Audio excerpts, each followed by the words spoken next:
Hello everyone, welcome to the lecture 3 of Hindu Marriage Act. So in last two lectures we had done our application and sources of Hindu law. तो आज हम अपने definition part जो है वो cover करेंगे इस lecture में. So without wasting any time, let's start with our video. तो देखो अभी हमारा जो सेक्शन 3 है इस एक्ट का वो डेफिनेशन जो है वो कवर कर रहा है. तो वी हैव टोटल 7 डेफिनेशंस जो हम इस एक्ट में इस लेक्चर में जो है वो कवर कर लेंगे. तो first definition now we have is expression custom and usage. तो पहली डेफिनेशन हमारे पास कौन सी है? कस्टम्स एंड यूसेज की. तो अभी कस्टम एंड यूसेज हमने पहले भी करे थे, अभी जब हमने सोर्सेस करे थे तो कस्टम्स एंड यूसेज क्या होते, ठीक है. तो कोई भी रूल जो हम कॉन्टिन्यूसली एंड यूनिफॉर्मली ऑब्जर्व किया जा रहा है फ्रॉम लॉन्ग टाइम, ठीक है. तो कोई भी रूल जिसे लॉन्ग टाइम से कॉन्टिन्यूसली यूज किया जा रहा है, ऑब्जर्व किया जा रहा है और उसके बाद अभी वो लॉ बन चुका है among Hindus in any local area, tribe, community, group और फैमिली, वो हमारा कस्टम एंड यूजेज होता है, ठीक है. तो किसी भी रूल को अगर आप यूज कर रहे हैं, ऑब्जर्व कर रहे हैं फ्रॉम लॉन्ग टाइम और अभी वो जो रूल है वो एज ए लॉ एनफोर्स हो चुका है किसी भी लोकल एरिया में, ट्राइब में, कम्युनिटी में, ग्रुप में या फिर फैमिली में, तो वो क्या हो जाएगा? वो हमारा कस्टम एंड यूजेज होता है. अभी कस्टम एंड यूजेज जो है, रूल क्या है कि वो सर्टन होना चाहिए, अनरीजनेबल या पोस्ट पब्लिक पॉलिसी नहीं होना चाहिए. एंड अगर कोई भी ऐसा कस्टम है जो एक पर्टिकुलर फैमिली में या किसी फैमिली में एप्लीकेबल है, वो अगर फैमिली डिसकंटिन्यू कर देती है तो उसके बाद वो जो कस्टम है वो जो है वो वैलिड नहीं माना जाता है, ठीक है. तो मतलब कि कॉन्टिन्यूसली यूज होना चाहिए. अगर बीच में कोई कस्टम को डिसकंटिन्यू कर दिया जाता है या ऑब्जर्व नहीं किया जाता है तो वो फिर एक वैलिड कस्टम जो है वो नहीं रहता, ठीक है.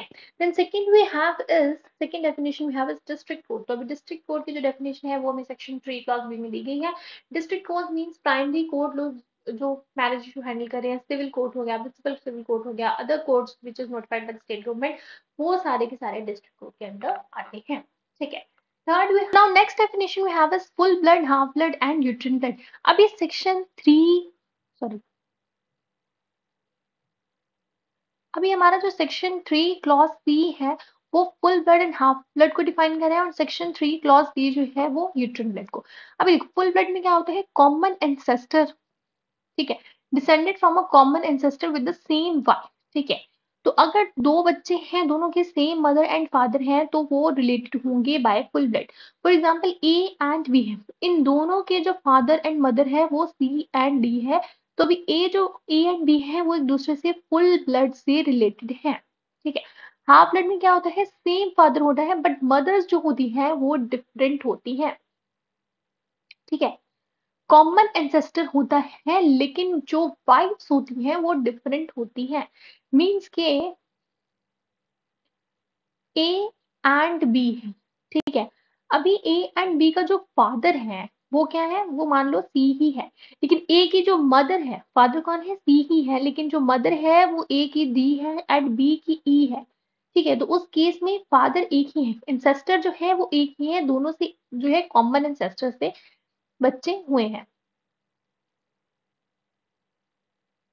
बट जो वाइब्स हैं वो डिफरेंट हैं, तो इसमें क्या होगा? ये दोनों जो है वो हाफ ब्लड से रिलेटेड हैं, ठीक है. Then we have is uterine blood. Uterine blood में क्या होता है? एंसेस्ट्रस जो होती है वो कॉमन होती है बट जो हस्बैंड्स होते हैं वो डिफरेंट होते हैं. अभी मान लो कि ए एंड बी है, इनकी जो मदर है, ठीक है, जो सी, वो कॉमन है, मदर इन दोनों की सेम है, एंसेस्टर्स जो है वो सेम है, लेकिन फादर जो है, हस्बैंड्स जो है वो डिफरेंट है. ए का फादर है डी वेरस बी का फादर है ई. तो यहाँ पर जो ए एंड बी है वो एक दूसरे से यूट्रिन ब्लड से रिलेटेड होंगे. Am I clear? ठीक है, ओके. फुल ब्लड में क्या होता है? मदर एंड फादर दोनों सेम होते हैं. हाफ ब्लड में क्या होता है? फादर सेम होता है बट जो मदर्स हैं वो डिफरेंट होती है. वेयर इज यूट्रिन ब्लड में मदर सेम होती हैं बट फादर्स जो हैं वो डिफरेंट होते हैं, ठीक है. अभी सेक्शन 3 क्लॉज ई हमें प्रिस्क्राइब की डेफिनेशन दे रहा है. प्रिस्क्राइब मतलब prescribed by rules made under this act, ठीक है. इसमें कुछ समझाने वाला है नहीं. Then we have sapinda relationship. अब इस sapinda relationship and prohibited relationship ये दोनों भी समझने वाले हैं, तो इसे भी ध्यान से समझिएगा. सबसे पहले इसकी डेफिनेशन देखते हैं, हमें एक्ट में क्या दिख रहा है।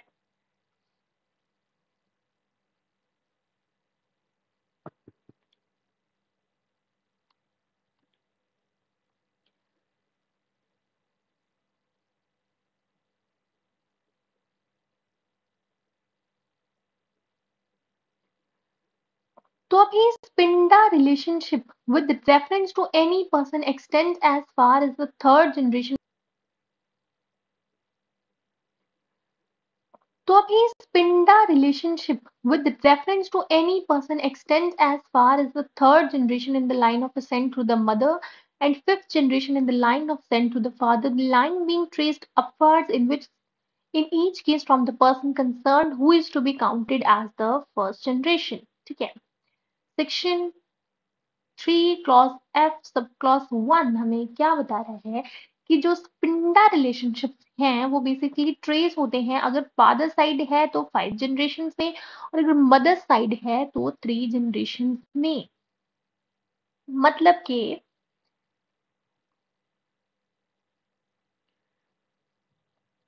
मदर साइड में 3 जनरेशन कौन सी होती है, mother, grand mother and great grand mother जो है वो मदर साइड में 3 जनरेशन हमारी हो गई और तीनों के साथ क्या होता है, ये होता है स्पिंडा रिलेशनशिप। ठीक है, तो पर्सन किसके साथ रिलेटेड है, स्पिंडा रिलेशनशिप में ये मदर के साथ, ग्रैंड मदर के साथ एंड ग्रेट ग्रैंड मदर के साथ।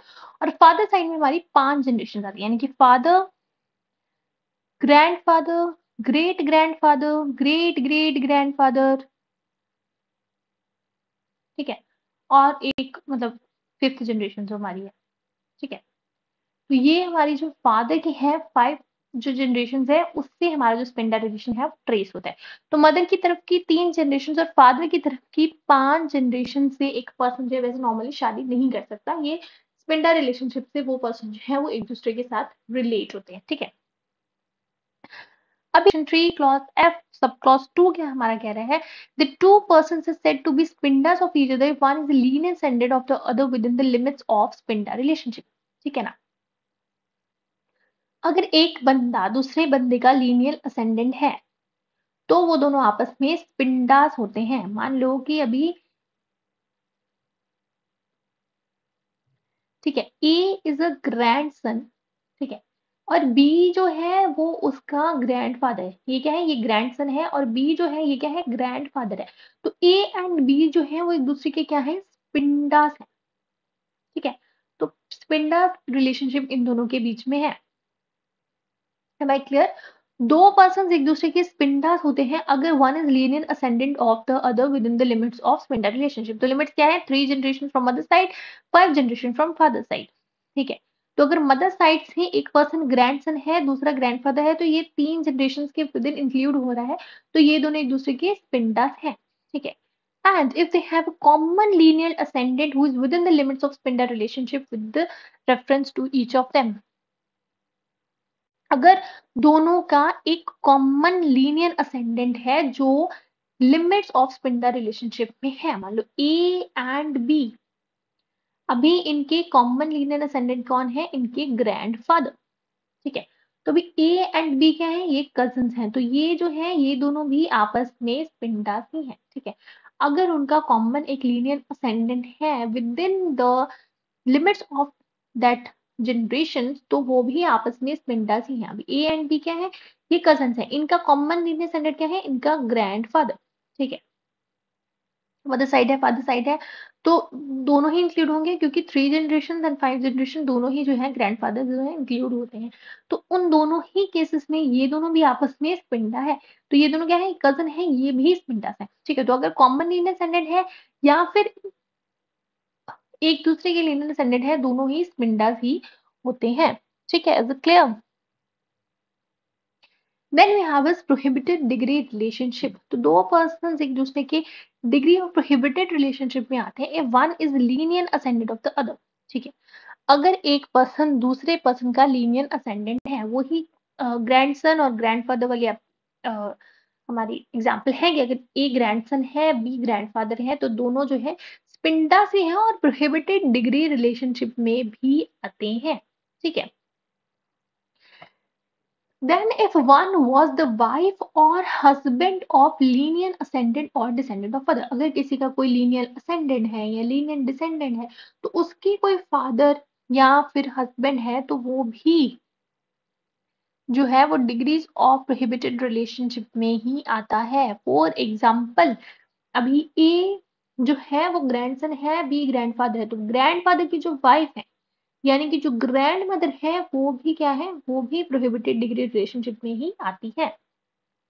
अभी सेक्शन 3 क्लॉज 3 सब क्लॉज 3 क्या कह रहा है कि अगर कोई वाइफ है ब्रदर की, ठीक है, यानी कि भाभी लग रही है, या फिर वाइफ है ऑफ फादर और मदर ब्रदर, ठीक है, यानी कि चाची मामी हो गई, या फिर वाइफ है ऑफ ग्रैंडफादर और ग्रैंड मदर ब्रदर, तो वो भी जो है वो प्रोहिबिटेड डिग्री रिलेशनशिप के अंदर ही आते हैं। Is it clear?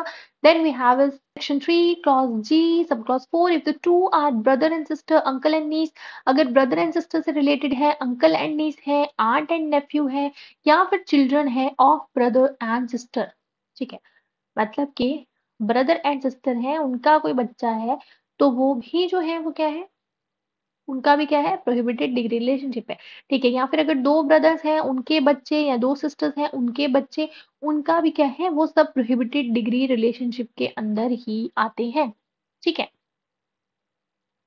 M I clear? तो प्रोहिबिटेड डिग्री रिलेशनशिप में क्या आती है, अगर वन इज लीनियर असेंडेंट और डिसेंडेंट ऑफ द अदर, ठीक है, जैसे ग्रैंडसन ग्रैंडफादर, तो दोनों क्या है, एक दूसरे के प्रोहिबिटेड डिग्री रिलेशनशिप में आएंगे। देन अगर कोई वाइफ है, देन वाइफ और हस्बैंड ऑफ लीनियर असेंडेंट और डिसेंडेंट ऑफ, ठीक है, तो अगर कोई असेंडेंट है, लीनियर असेंडेंट या डिसेंडेंट है, तो अगर मान लो ग्रैंडफादर की जो वाइफ है या फिर ग्रैंडसन की वाइफ है, वो भी क्या आती है, वो भी प्रोहिबिटेड डिग्री रिलेशनशिप में ही आती है, ठीक है। देन अगर कोई वाइफ ऑफ ब्रदर है, या वाइफ ऑफ फादर और मदर ब्रदर है, या फिर वाइफ ऑफ ग्रैंडफादर और ग्रैंड मदर ब्रदर है, तो वो भी क्या आती है, वो भी प्रोहिबिटेड डिग्री रिलेशनशिप के अंदर ही आते हैं। देन लास्ट, अगर कोई ब्रदर एंड सिस्टर है, अंकल एंड नीस है, आंट एंड नेफ्यू है, या फिर दो भाई उन दोनों के बच्चे, दो बहनें उन दोनों के बच्चे, या फिर children of brother and sister, वो सब भी प्रोहिबिटेड डिग्री रिलेशनशिप में ही आती हैं।